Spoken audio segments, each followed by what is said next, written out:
안녕하세요. 잘 지내셨나요? 심리혈관 질환 유형 감소를 위한 생활습관 개선 프로그램입니다. 생활습관 정보로 오늘은 혈당 관리를 위한 생활습관에 대해서 말씀드리도록 하겠습니다. 먼저 후변 갈망 및 유혹사항에 대한 대처법에 대해서 알려드리고요. 혈당 관리를 위한 식습관과 신체 활동, 그리고 과음과 폭음으로 인한 문제 경험에 대해서 같이 말해보도록 하겠습니다. 먼저 흡연에 대해서 흡연 갈망 및 유혹사항 대처법에 대해서 말씀드리도록 하겠습니다. 여러분들이 지금 금연을 하시면서 담배 피우는 욕구를 극복하시는 게 굉장히 어려운 상황에 있을 것으로 압니다. 그랬을 때 너무너무 담배를 다시 태우고 싶으실 때 어떻게 하면 좋을지에 대해서 오늘은 그 대처 방법에 대해서 말씀해 보도록 하겠습니다.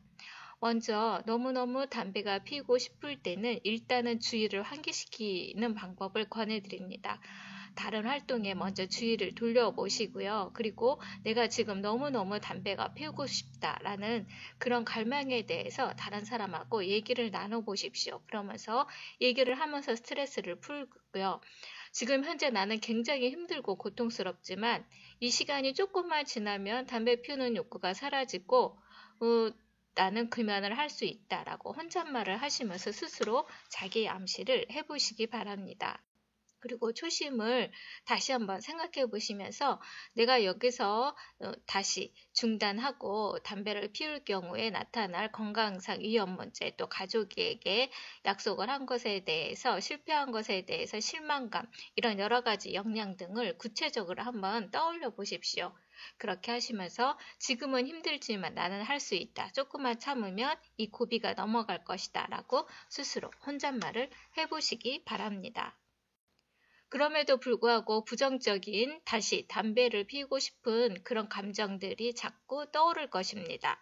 그럴 때는 금연이 힘들다고 하지만 나는 충분히 해낼 수 있다. 나는 다르다. 누가 뭐래도 나는 할 수 있다. 이런 긍정적인 말을 스스로에게 계속 해보시기 바라고요. 지금 나는 굉장히 인생에서 중요한 일을 하고 있다. 그리고 내가 이 금연에 성공하면 가족들이 나를 알아줄 것이고 나를 너무 좋아하게 될 것이다. 그리고 금연하게 되면 다른 사람들에게 좋은 점을 꼭 말해봐야겠다.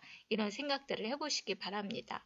한 개 피 정도 피우는 거야 어떻겠어? 라고 그런 생각이 든다면 아니다. 나는 이 유혹을 이길 수 있다. 그렇게 생각을 하시면서 아니 담배 하나 핀다고 해서 뭐 중병에 걸리겠어? 지금까지도 잘 살았는데 이런 생각이 스물스물 들 것입니다. 그러면 금당 증상이 이렇게 힘들지만 내 몸이 지금 니코틴이 빠져나가면서 서서히 회복되는 것이 바로 이러한 증상으로 나타나는 거니까 이건 바로 신호다. 내가 좋아지는 신호이니까 담배는 내 건강과 생명을 빼앗는 거야. 나는 요 순간만 견디면 된다. 흡연 욕구는 조금 지나면 사라질 거야. 이렇게 스스로 다짐을 하시면서 계속 스멀스멀 올라오는 부정적 감정을 해소해 보시기 바랍니다. 그럼에도 불구하고 흡연 충동은 계속 일어날 것이고 흡연 유혹사항이 발생할 것입니다. 주위에 다른 흡연자가 냄새를 피우면서 담배를 피울 때 얼마나 담배를 다시 피우고 싶으시겠어요. 또는 술을 먹는 상황이라든가 스트레스가 경험하실 때 더욱더 담배에 대한 욕구가 심하게 생각이 날 것입니다. 또는 지루하거나 또는 혼자 공간에 있을 때 또는 커피를 마시거나 음식을 먹고 나서 그렇게 흡연 욕구가 굉장히 심하게 날 텐데요. 흡연 충동에 너무 간절해서 참을 수 없지만 그렇지만 그 순간은 굉장히 잠깐입니다. 이런 충동은 곧 사라지고 한 모금도 피우지 않고 이것을 참고 극복을 하시면 이렇게 충동이 오는 횟수도 줄고 충동의 힘도 약해지게 됩니다. 금연 후 첫 며칠 동안은 이런 증상들이 굉장히 빈번하게 일어나지만 이런 충동은 점차 낮아지고 잘 통제하게 될 수 있습니다. 사실 담배를 피우면 스트레스가 풀린다고 생각하지만 그것은 금단 증상의 일시적인 해소일 뿐입니다. 니코틴은 스트레스 해소와 같은 진정 효과는 없습니다. 오히려 니코틴 증상이 같이 생기기 때문에 긴장도는 더욱더 올라갈 뿐입니다. 그렇다면 흡연 충동 상황에 대해서 어떤 식으로 대처를 하시느냐, 다른 일로 더 바쁘게 움직이시고요. 일단 흡연을 자극시키는 상황을 피하십시오. 예를 들어서 담배 냄새가 난다든가, 다른 사람이 담배를 피운다든가, 밥을 먹고 나서 커피를 마시면서 다른 사람들과 같이 얘기를 할 때 흡연 욕구가 난다든가, 그럴 때는 그 상황을 차라리 피하시고요. 운동을 하시고 니코틴 보조제를 사용해 보실 것을 권해드립니다. 그럼 나에게 맞는 흡연 위험 상황에 따른 대처 전략을 한번 찾아보도록 하죠. 만약에 스트레스 해소를 위해서 담배를 피신다면 스트레스 해소를 위해서 담배 대신에 좋아하는 영화나 비디오를 본다든가 아니면 취미 활동이나 친구나 전화를 해보신다든가 드라이브나 등산을 해보시는 것으로 대체해 보시기 바랍니다. 또는 매일 담배를 손에 쥐고 있다가 손에 없으면 무료함을 느끼시고 허전함을 느끼신다면 그 손으로 연필이나 볼펜을 들어본다던가 아니면 손으로 뭔가를 만들어 본다든가 연필로 낙서를 해보신다던가 이런 것들을 해보시길 권합니다. 긴장 완화를 위해서 담배를 하셨다면 긴장 완화를 위해서 담배 대신에 기분 좋은 산책을 한다던가 충분히 휴식을 한다던가 아니면 목욕을 해보는 것도 좋은 방법입니다. 그럼에도 강한 욕구와 중독성 때문에 흡연을 하신다면 커피나 담배 대신에 운동을 해보십시오. 또는 양치질을 해보는 것도 도움이 되고요. 과일이나 껌, 물을 먹는 것 또는 간식을 먹는 것도 도움이 될 것입니다. 그럼에도 불구하고 흡연 욕구가 계속 나고 그럴 때는 어떻게 하느냐, 긴급하게 대응할 수 있는 방법은 일단은 흡연 욕구가 생길 때 반응을 지연시키십시오. 몇 분만이라도 지나면 욕구가 훨씬 낮아지는 걸 느끼실 수 있을 것입니다. 그리고 심호흡을 해보십시오. 심호흡을 통해서 담배 연기를 깊게 빨아들이는 그런 대체 행동을 하시면서 뇌에서 전환이 될 수 있습니다. 그리고 찬물을 한번 마셔보시기 바랍니다. 시원한 물은 입속의 감각을 다르게 해서 흡연 욕구를 많이 없애줍니다. 그 외에 다른 것에 몰두해 보시기 바랍니다. 주의를 다른 데로 전환하시고 다른 사람에게 내가 금연했음을 알리고 흡연 욕구를 내가 지금 이겨내고 있다라는 말을 하면서 스트레스를 해보시기 바랍니다. 흡연 욕구에 대처하는 심호흡 방법에 대해서 알려드리도록 하겠습니다. 먼저 입을 다문 채 어깨 앞에서 힘을 빼고 속으로 하나, 둘, 셋, 넷을 세면서 느리고 깊게 숨을 들이십시오. 그리고 나서 잠시 넷을 세면서 똑같이 하나, 둘, 셋, 넷 하면서 숨을 멈춰 보십시오. 그 후에 여섯을 세면서 입을 통해서 천천히 들이신 숨을 내쉬기 바랍니다. 그러면서 허리를 약간 굽히고 한두 번 가볍게 기침을 하는 것처럼 남은 잔여 공기를 다 내뱉으십시오. 이러한 연습을 3-4번 반복하세요. 그러면 현기증을 느낄 수도 있는데 이런 경우에는 몇 분간 쉬시면 좋습니다. 이렇게 흡연 욕구에 대처하기 위해서 자기다짐을 스스로 다시 한번 해보시기 바라는데요. 내 폐는 점점 신선한 공기로 채워지고 있다. 내 정신은 맑아지고 있다. 나는 담배와는 거리가 먼 사람이다. 나는 이완되었고 나는 내 삶의 주인이고 나는 자유인이고 나는 할 수 있다. 라고 다시 한번 자기다짐을 해보시기 바랍니다. 자, 상상금연법에 대해서도 말씀해 드리겠습니다. 예상 외로 상상하는 힘은 매우 커서 흡연 갈망을 다스리는 데 효과가 큽니다. 그래서 흡연을 계속하는 것은 무서운 결과를 가져올 수 있다라는 걸 상상하면서 생각해 보시기 바랍니다. 그래서 흡연 욕구가 사라질 때까지 이 생각을 몇 대 반복을 하시고요. 앞서 제가 말씀드렸던 그런 호흡법을 한번 해보시기 바랍니다. 그래서 그런 호흡을 통해서 몸속 담배 연기가 흡연 충동과 함께 허공증으로 사라지는 걸 생각을 하시고요. 숨을 들이쉬면서 우주의 깨끗한 기운이 내 몸속으로 들어온다라고 생각을 해보세요. 그리고 나서 물을 마실 때는 물속의 에너지가 몸에 있는 모든 탈을 다 녹여서 소변으로 배출된다라는 그런 상상을 해보시기 바랍니다. 자, 누군가 담배를 권할 때 담배를 거절하는 방법을 알려드리겠습니다. 담배를 권하면 단호하게 얘기하십시오. 아니요, 저는 담배를 피우지 않습니다. 라고 얘기를 하시면서 담배를 권하는 사람에게도 금연할 것을 권해보시기 바랍니다. 그리고 나서도 계속 담배를 권한다면 그 자리를 비우십시오. 그 자리를 떠나고 술은 다음에 하고 오늘은 차나 한 잔 하는 게 어떻습니까? 라고 좀 더 다른 것을 권하는 것도 방법입니다. 자, 상황별로 흡연 욕구 억제를 하는 대처 방법에 대해서 말씀드려보도록 하겠습니다. 다른 사람들이 막 흡연을 한다면 잠시 동안 그 자리를 피하십시오. 그리고 또는 음식점에서 담배를 피는 사람들이 있다면 금연구역에 앉거나 아니면 나는 지금 금연 중이다 라고 동료들에게 알리는 것도 방법입니다. 술을 마시게 되는 상황이라면 술을 마시게 되면 더욱더 흡연 욕구가 생기기 마련입니다. 그렇기 때문에 가능한 금연하는 동안에는 술자리를 피하는 것이 최선의 방법입니다. 만약에 커피를 마시게 된다면 커피가 굉장히 흡연 욕구를 불러일으킵니다. 그렇기 때문에 카페인이 함유된 이런 커피나 음료 대신 주스나 물을 마시는 것도 바람직한 방법이고요. 아침에 일어났을 때 흡연 욕구가 굉장히 많이 느껴집니다. 이럴 때는 첫 번째로 하는 일을 담배 피우는 것에서 다른 것으로 대체하는 것도 중요한 대처 방법 중에 하나입니다. 식습관에 대해서 말씀드리겠습니다. 혈당 관리를 위한 식습관입니다. 당뇨병 예방과 치료를 위한 식이관리의 목표는 식습관과 생활습관을 개선시켜서 당뇨병이 합병증을 예방하거나 최소한 지연시키도록 하는 것이 목적입니다. 우선 개별의 음식에 대한 선호도에 따라서 영양 요구량을 충족시키고 과학적 근거가 있는 경우에만 식품 선택을 제한해서 먹는 즐거움을 유지하도록 하는 것이 목표입니다. 혈당 관리를 위한 규칙적 식습관의 원칙은 먼저 정해진 양만큼 드시는 거고요. 규칙적으로 골고루 드시는 겁니다. 당뇨병 환자의 경우는 결식을 하게 되면 급격한 저혈당 증상이 나타나면서 저혈당 쇼크에 빠질 수가 있습니다. 그렇기 때문에 무조건 적은 양 또는 굶는 것은 매우 위험할 수 있습니다.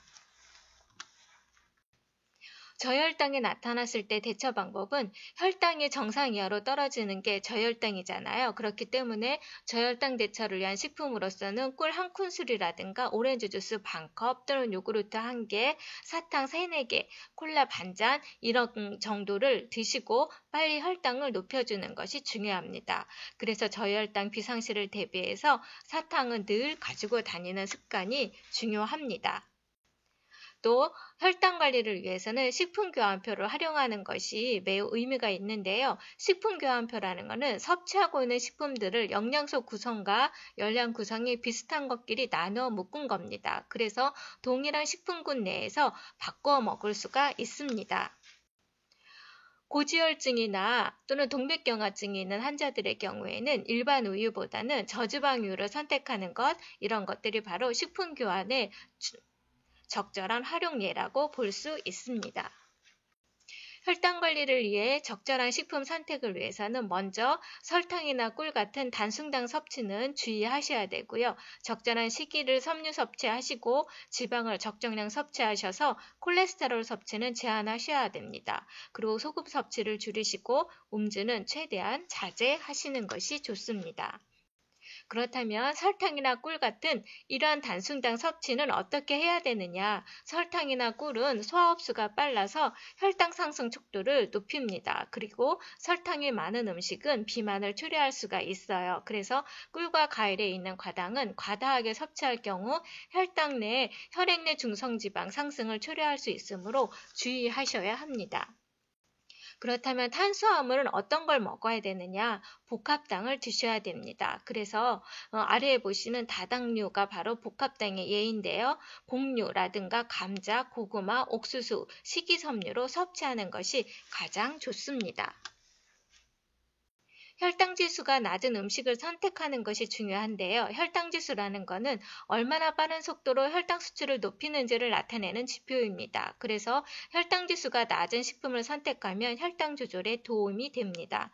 혈당지수가 그렇다고 낮은 식품이라도 다량 섭취하시게 되면 결코 혈당 관리에 바람직하지는 않겠죠. 적절하게 식이섬유를 섭취하셔야 되는데요. 식이섬유는 혈당과 혈중지질 농도를 낮추게 돼서 장애 운동을 도움을 줄 수 있습니다.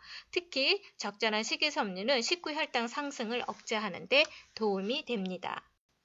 지방을 적당량 섭취하시면서 콜레스테롤 섭취를 제한하는 방법이 있는데요. 지방을 많이 먹게 되면 심혈관 질환의 위험을 증가시킬 수 있습니다. 그래서 지방은 심혈관 합병증 위험이 높기 때문에 평소에 식품을 섭취하실 때 주의하는 습관을 갖는 것이 바람직합니다.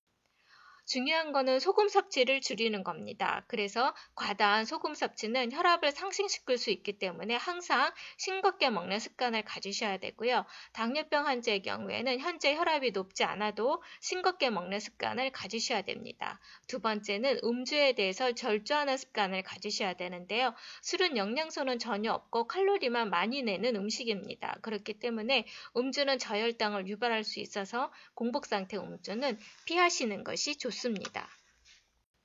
혈당 관리를 위한 영양관리 원칙 다시 한번 말씀드리겠습니다. 첫째는 식사량과 식사 시간을 꼭 지키시고요. 음식을 가리지 말고 골고루 드셔야 됩니다. 세 번째는 식사를 천천히 하셔야 되는데요. 천천히 식사를 하시면 포만감을 느껴서 식사량을 조절할 수 있고 식후 혈당이 상승하는 속도도 줄일 수 있습니다.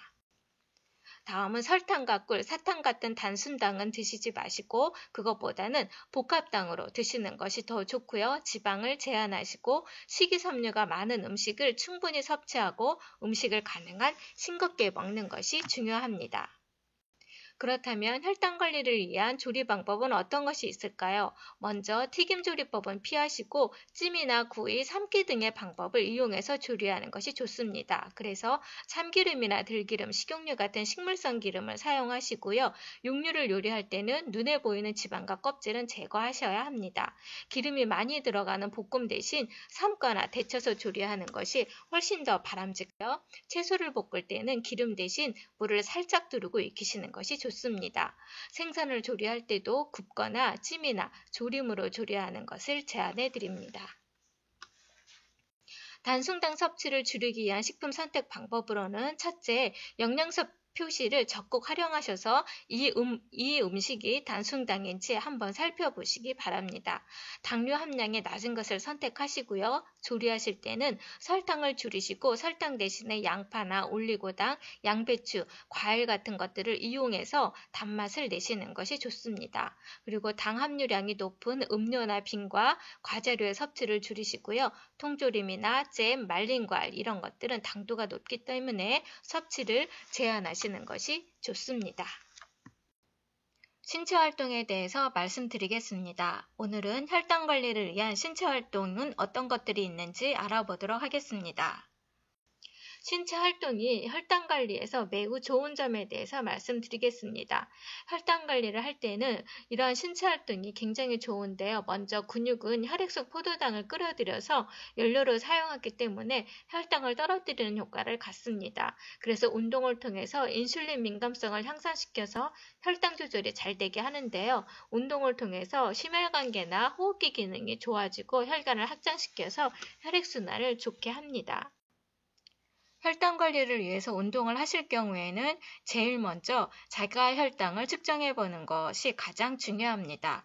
내 혈당이 너무 낮은지 아니면 높은지를 먼저 측정을 해보시고 거기에 따라서 조치를 먼저 하신 후에 운동을 하실 것을 권합니다.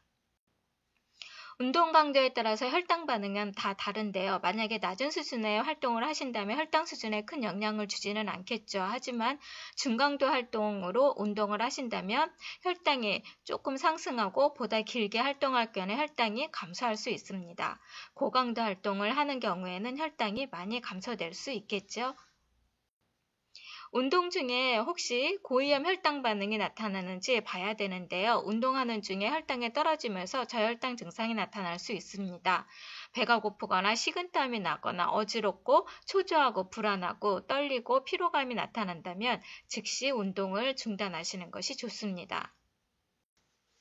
혈당 관리를 위한 신체 활동을 위해서는 운동하기 20분 전에 수분을 충분히 드시는 것이 좋습니다. 그리고 운동 전에 혈당을 한번 측정해 보십시오. 그래서 혈당이 300 이상이거나 소변에 케톤체가 나오면서 혈당이 240 이상일 경우에는 운동을 하지 않는 것이 좋습니다.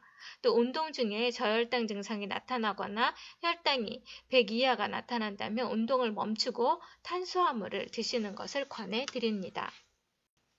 그렇다면 운동을 하려고 할 때 어떤 점을 고려해야 하느냐? 첫째, 발에 잘 맞는 신발과 양말을 신어서 보호장비를 착용하셔야 됩니다. 그리고 기온이 너무 높거나 낮은 날씨엔 신체 활동을 하지 마시고요. 매일 신체 활동이 끝난 직후에는 발에 혹시 이상이 생기지 않았나 꼭 확인해 보시는 습관을 갖기 바랍니다. 그리고 혈당 조절이 너무 높거나 낮게 잘 되지 않는 동안에는 신체 활동을 하지 않는 것을 권해드리고요. 운동 중에는 수분 섭취를 충분히 하시는 것이 좋습니다.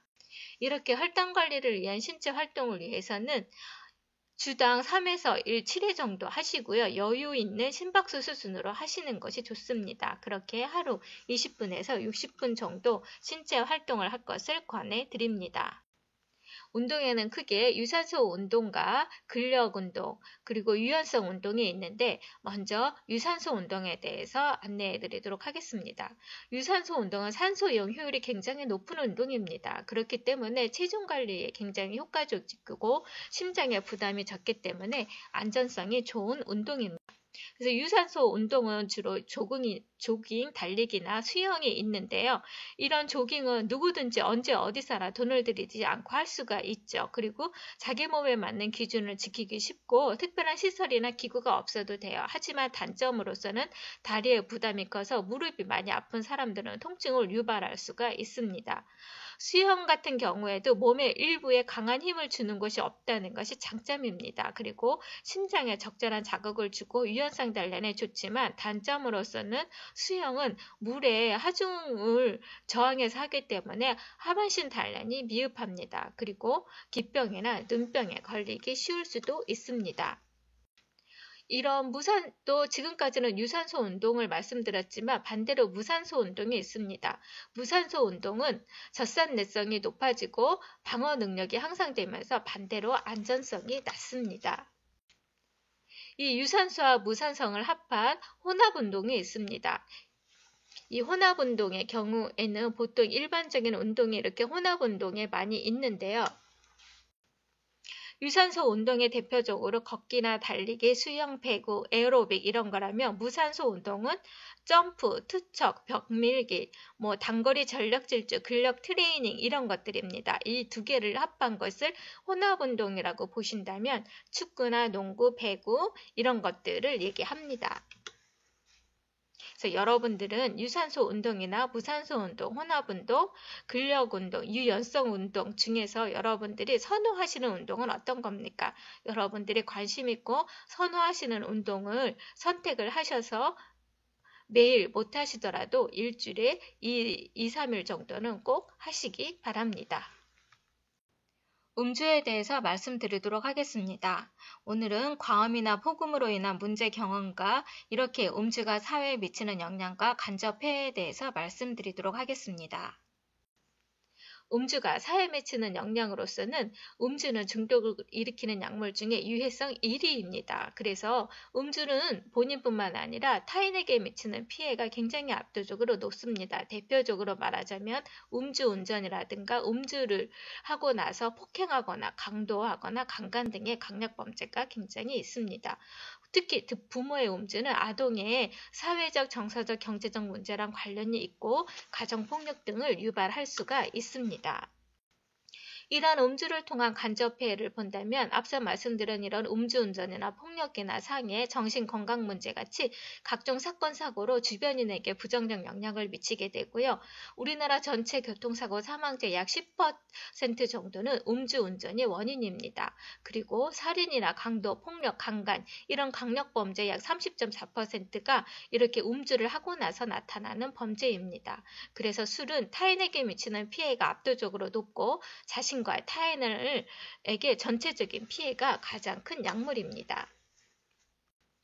알코올이 사회에 미치는 영향을 살펴보신다면 그 중에서도 음주운전에 대해서 말씀드리고 싶습니다. 음주운전은 한 잔의 술이라도 음주 상태에서 운전하는 경우를 말을 하는데 매년 500명 이상의 사망자가 음주운전으로 인해서 발생하고 있습니다. 직장에서는 술을 마시는 경우가 굉장히 많이 있을 수 있는데요. 특히 직장인은 잦은 회식과 접대 문화로 지속적인 음주 환경에 처해 있죠. 특히 폭탄주나 과음 등에 접할 일이 굉장히 많습니다. 이렇게 성인의 지속적인 과음은 개인과 가족의 건강 그리고 업무 생산성이나 효율성이 감소되고 개인뿐만 아니라 가정, 사회 전반에 영향을 미치게 됩니다. 이러한 음주는 업무 집중력에 영향을 미치게 되는데요. 음주를 하시게 되면 그 음주로 인해서 피로하게 되고 어지럽고 졸리고 권태가 나고 구토와 두통 등의 증상이 나타나서 음주를 한 다음날 일을 하기에 굉장히 힘들어지죠. 특히 기분이 굉장히 불안정하고 변덕스러워지고 음주를 심하게 하고 나면 충동적인 행동과 말을 많이 하게 돼서 말실수를 하게 되죠. 그리고 긴장을 완화시켜서 일의 집중력이 떨어지게 됩니다. 이렇게 알코올이 사회에 미치는 영향으로서는 직장 생활에서 과음하는 근로자의 결근율은 다른 근로자에 비해서 2배에서 8배가 더 많고 출근을 한다 하더라도 생산성이 크게 떨어집니다. 또한 음주를 하시고 나서 음주운전을 하시게 되면 술에 포함된 알코올이 중추신경을 억제하시면서 운전 능력 저하의 큰 원인이 되고 있습니다. 이러한 문제 음주가 장기적으로 이어지게 되면 처음에 술을 먹을 때는 기분이 좋아지게 되지만 이렇게 계속 기분이 좋아지게 되는 것에 의존하게 돼서 알코올依存증을 유발하게 됩니다. 그러다 보면 알코올 분해 산물인 아세트알데히드가 뇌의 기능 변화와 손상을 일으키게 되죠. 이러한 음주는 혈관 수축에 관여를 해서 고혈압이나 부정맥을 유발하고 이러한 질병 등의 뇌졸중을 일으켜서 악화시키기 때문에 심내혈관 질환을 발생하게 됩니다. 그렇기 때문에 절주를 하는 것은 매우 중요합니다. 여러분, 오늘 준비한 내용은 여기까지입니다. 건강이 재산입니다. 모두 건강하시기 바랍니다.